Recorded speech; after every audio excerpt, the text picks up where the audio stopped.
Olá, bem-vindos a mais uma exploração aprofundada aqui no nosso espaço. Olá. Hoje a gente vai mergulhar, assim, em fragmentos de uma obra que, nossa, deu o que falar e ainda dá. Les Idées Alain do Alain de Benoist, original de 79, né? Isso mesmo, final dos anos 70. Recebemos um material, uns trechos selecionados, que passam por filosofia, política, cultura. É bastante coisa. Um material denso, provocador mesmo. Uhum. E a nossa missão aqui hoje é tentar desvendar, sabe?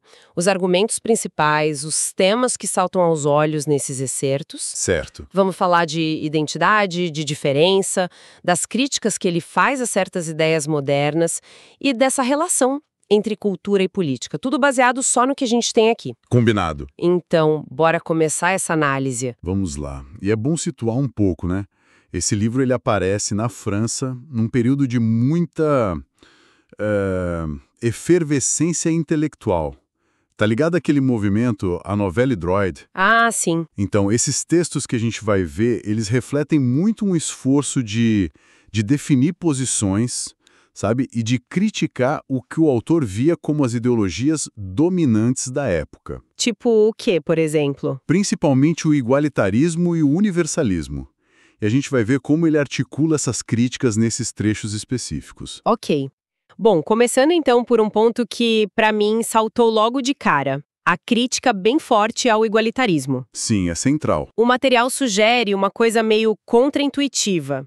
Que essa busca constante por igualdade poderia, na verdade, acabar levando a um tipo de totalitarismo. É isso mesmo? É exatamente essa a provocação. O texto fala em totalitarismo igualitário. A ideia central ali é que forçar uma igualdade abstrata, sabe, ignora a realidade concreta das diferentes culturas dos indivíduos. É como se quisesse colocar tudo numa mesma forma. Entendi. Apagando as diferenças que nos definem no fim das contas. Exato. E aí que entra a crítica ao universalismo, né? Que seria essa força que tenta, homogeneizar tudo. Que tenta aplicar um modelo único para todo mundo, ignorando as particularidades. Precisamente. O universalismo é visto ali como essa tendência que quer impor o mesmo padrão político, econômico, cultural para todos, sem levar em conta os contextos, as identidades locais. A crítica aqui, em nome de um universal abstrato, você acaba destruindo os particulares, que são concretos. E essa crítica vai longe, né? Pelo que eu vi, chega até na concepção de história, de tempo. Sim, tem uma parte interessante que ele compara a visão linear da história. Aquela que a gente associa mais ao Ocidente, à tradição judaico-cristã. Exatamente. Essa visão de progresso contínuo, uma linha reta. Ele compara isso com visões mais cíclicas que ele encontra em outras tradições. Mencionei Hesíodo, René Guénon. E qual é a implicação disso? Por que essa comparação? Bom, a crítica à visão linear é que ela seria meio unidimensional, empobrecedora, quase determinista, como se a história só pudesse seguir um rumo. Já a visão cíclica, ou esférica, como ele chama às vezes, ela permitiria, assim, diferentes possibilidades se manifestarem em diferentes momentos. Seria um ritmo mais orgânico, talvez, menos focado só em avançar. Interessante. E essa crítica ao legado judaico-cristão não para na história, né? Parece que entra na questão do monoteísmo também. Exatamente. Entra forte. Há uma crítica bem direta ao monoteísmo, principalmente o judaico-cristão. O argumento ali é que a própria ideia de ter uma verdade única, universal, exclusiva, seria, por natureza, intolerante com outras visões. é o que ele sugere. Que essa pretensão de verdade única poderia ser uma raiz ideológica do totalitarismo. A ideia de que só existe um jeito certo de pensar, de viver. E ele contrapõe isso a quê? Ao politeísmo pagão. Ele apresenta o paganismo como algo mais pluralista por natureza, capaz de aceitar múltiplos deuses, múltiplas verdades, e, por consequência, seria mais tolerante com a diversidade de costumes, de valores humanos. Nossa, e tem até aquele título impactante, Le Bolchevisme de l'Antiquité. O bolchevismo da antiguidade. O que ele quer dizer com isso? É uma interpretação bem provocadora. Ele lê o cristianismo primitivo como uma força quase revolucionária para a época, que teria agido para nivelar as hierarquias, os valores aristocráticos, a diversidade do mundo antigo. minam as estruturas existentes em nome de uma moral universalista. Isso, em nome de uma moralidade universalista e igualitária. É uma leitura da história religiosa que, com certeza, gera debate. Sem dúvida. E essa crítica toda se espalha, né? Chega na economia também. Os textos falam dos novos economistas. Seriam os neoliberais, libertários de hoje. Exatamente. A crítica é direcionada a figuras da escola de Chicago ou libertários como o Rothbard. O ponto é a tentativa deles de universalizar a lógica do homo economicus. Aquele ator racional que só pensa em maximizar o próprio interesse econômico. Isso, o problema, segundo o texto, é quando você tenta aplicar essa lógica a tudo na vida. Relações sociais, cultura, afeto, tudo vira uma transação, um cálculo de custo-benefício. Uhum. E aí o argumento é que isso ignora dimensões humanas que são fundamentais, né? Valores que não são de mercado, o senso de comunidade, as tradições. E acaba corroendo as culturas, reduzindo tudo à economia. Exato. Ele vê isso como um reducionismo perigoso. Entendi. Bom, se a crítica ao universal, ao igual, é tão forte, qual seria a contraproposta? Os textos batem muito na tecla da diferença. Sim, a diferença. Mas como trabalhar esse conceito sem cair no racismo como a gente entende normalmente? É uma linha tênue, né? É uma linha bem tênue. E o texto tenta fazer essa distinção de forma explícita. Tem até uma seção chamada Contra o Racismo, Contra o Racismo. Ah, certo. A argumentação é mais ou menos assim. Uma coisa é reconhecer que existem grupos diferentes, culturas, etnias, cada um com suas características. Isso seria o direito à diferença. Ok. Outra coisa completamente diferente é hierarquizar esses grupos, dizer que um é superior ao outro. Isso sim seria racismo na visão dele. Entendi a distinção. Então o texto critica tanto esse racismo que hierarquiza, quanto um certo tipo de antirracismo universalista que, ao negar a importância ou até a existência dessas diferenças de identidade, acabaria promovendo a mesma homogeneização que ele critica. É complexo. E qual a proposta, então? A proposta que aparece ali é um etnopluralismo. A ideia de que cada povo, cada cultura, teria o direito de preservar sua especificidade, sua diferença. Faz sentido dentro da lógica dele. E essa defesa da diferença, imagino que se conecte com a ideia de enracinement, de enraizamento. Totalmente conectado. Enracinement é um conceito central ali.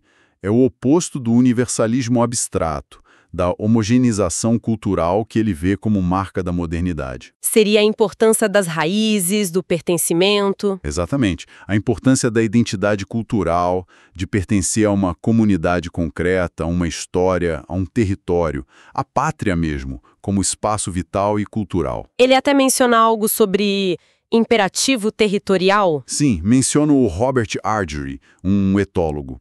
Sugere que essa necessidade de raízes, de um território, seria algo bem profundo, quase biológico. E o desenraizamento, portanto, seria uma condição doentia da modernidade. E a tradição? Como ela entra nisso? Não é só olhar para o passado, imagino? Não, de jeito nenhum. Pelo menos não como está nos textos. A tradição não é vista como um fardo, sabe? Um monte de regra velha. O conjunto herdado de valores, visões de mundo, instituições, aquilo que dá forma e sentido a uma cultura. A crítica à modernidade é justamente por ela tender a romper com isso, em nome de um racionalismo abstrato, de um progresso linear. Exato. Levando ao desenraizamento que você mencionou. Exato. A tradição seria essencial para a continuidade e para a identidade dos povos. Uma espécie de memória coletiva ativa. Não é repetir o passado, mas buscar nele os princípios vitais para o presente. Uma visão interessante da tradição, como algo vivo. Agora, mudando um pouquinho o foco, mas ainda nesse universo. Os textos tentam definir uma nova direita. Sim. Como ela seria diferente da direita tradicional. E quem ela criticaria? Olha, ele faz um esforço claro para distinguir essa nova direita de uma velha direita que ele considera ultrapassada, inadequada. E essa nova direita se oporia a quê? Aos dois grandes blocos ideológicos modernos, o liberalismo e o marxismo. Ambos são vistos como problemáticos. Por quê? O liberalismo é criticado pelo individualismo, que fragmenta a sociedade, né, pelo foco exagerado na economia, o economicismo, e por dissolver os laços comunitários, as identidades coletivas. E o marxismo? O marxismo é criticado pelo materialismo, pelo internacionalismo, que ignora as nações, as culturas, e pela visão da luta de classes como única chave para entender a história. Então, no fundo, ele vê os dois, liberalismo e marxismo, como faces da mesma moeda? Exato. Como manifestações diferentes do mesmo problema básico, o igualitarismo e o universalismo modernos, que querem nivelar tudo. Entendi. Critica a direita liberal e a esquerda marxista. E aí, dentro dessa redefinição, como fica a questão das elites? Ele fala em aristocracia, mas não no sentido antigo, certo? Não no sentido de nobreza de sangue. A discussão sobre elites, que até dialoga com Pareto, Mosca, parte da ideia de que elite é algo inevitável na sociedade. Necessário, talvez. Mas critica a negação igualitária disso. Sim. Só que a proposta não é voltar para a nobreza hereditária. A ideia é que precisa de uma nova elite, uma nova aristocracia. Definida por quê? Mérito, pela função social, pelo mérito comprovado, pela responsabilidade e, crucialmente, por um conjunto de valores não materiais: honra, dever, serviço, coragem, integridade. Diferente da elite focada só em dinheiro. Exatamente. Ele contrapõe essa elite idealizada, tanto a antiga nobreza de sangue, quanto a elite burguesa atual, que ele vê como focada só no dinheiro, no poder econômico. E tem até uma lista de princípios morais, né? São 25 princípios de moral que tentam resumir esses valores. Coisas como deveres vêm antes de direitos, a importância da honra, da palavra dada, até o estilo como ética. Uau, 25! Mostra uma preocupação em dar uma base para essa visão. E, por falar em base, em fundamentos, tem também umas reflexões sobre a natureza humana mesmo. Aquela ideia de que somos abertos ao mundo? Sim, essa ideia vem muito do Arnold Gehlen, da antropologia filosófica, Weltoffen, aberto ao mundo. O que significa isso? Que, diferente dos animais que têm instintos super especializados para um nicho, o ser humano é biologicamente mais inacabado, menos pronto. Uma falha biológica. Uma aparente falha, que na verdade é compensada pela cultura. A cultura não seria um verniz, um luxo. Seria a própria condição da nossa existência. É através da cultura que a gente se completa, então. Exato. É como a gente cria nosso ambiente, nossas normas, linguagem, técnicas, valores. É o jeito humano de dar forma ao mundo e a si mesmo. Forte essa ideia da dependência da cultura. E como isso se conecta com a noção de ordem, que também aparece? Não é só impor regra, imagino. Não. A ideia de ordem, ordre, ali, é mais complexa. Aparece em vários níveis: cósmico, biológico, social, cultural. Mas não há uma ordem mecânica, forçada? Não. Isso seria o totalitarismo que ele critica. A ordem que ele parece valorizar é mais uma harmonia orgânica, sabe? Um equilíbrio dinâmico de partes diferentes que funcionam juntas num todo coerente. Então, critica tanto o caos quanto a ordem que sufoca a diversidade. Exatamente. A ordem boa seria aquela que permite as diferenças coexistirem dentro de um todo. Uma ordem baseada em leis, em tradições e instituições que cresceram organicamente. Ele até cita a estrutura tripartite indo-europeia do Dumézil. As funções soberana, guerreira, produtora. Isso. Como um exemplo de ordem social orgânica funcional. Entendi. E para fechar esse bloco de conceitos, tem uma distinção que ele faz que parece importante. Cultura versus civilização. Qual a diferença ali? É crucial essa distinção. E tem muito a ver com a tradição alemã, né? Kultur versus Civilisation. Certo. Nos textos, Kultur é a alma do povo. A dimensão mais profunda, orgânica e espiritual. As tradições vivas, os valores, a visão de mundo, a língua, a arte. Algo que brota de dentro, enraizado, que dá identidade. E civilização? Civilização, Zivilisation, está mais ligada ao aspecto externo, material, técnico. O progresso científico, as comodidades, a administração, as maneiras. Algo mais superficial. E mais universal, talvez. Exato. Mais fácil de transmitir, de universalizar, mas também potencialmente superficial, desenraizadora, homogeneizante.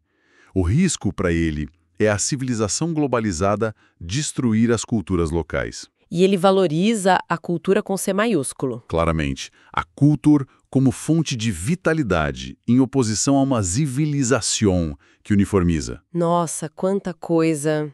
Realmente, muitos conceitos interligados e bem desafiadores. A gente passou pela crítica ao igualitarismo, ao universalismo, a defesa da diferença, do enraizamento, a tentativa de definir uma nova direita e essas reflexões sobre natureza humana, ordem, cultura versus civilização. Tentando amarrar tudo isso agora, qual seria a grande mensagem que emerge desses fragmentos todos?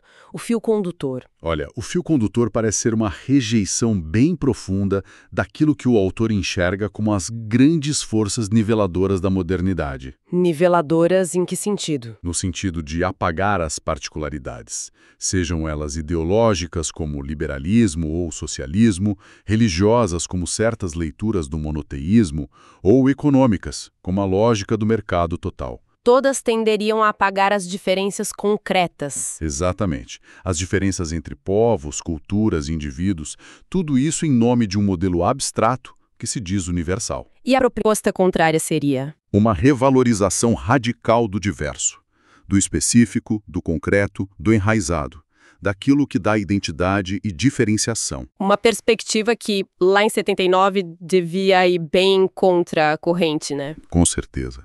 E é contra muitas correntes intelectuais da época.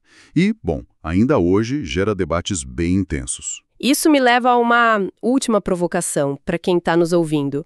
Considerando essa crítica toda à homogeneização cultural, ao desenraizamento, que são fenômenos que muita gente hoje liga, à globalização, a certas dinâmicas sociais, como a gente pode pensar hoje essa tensão entre, de um lado, a vontade ou a necessidade de preservar identidades culturais, históricas, particulares, e do outro, a realidade de um mundo super interconectado que exige convivência, diálogo, cooperação em escala global. É a grande questão, né? Uma pergunta complexa, sem resposta fácil, mas que certamente ecoa dessas ideias lá dos anos 70 até os nossos desafios de hoje.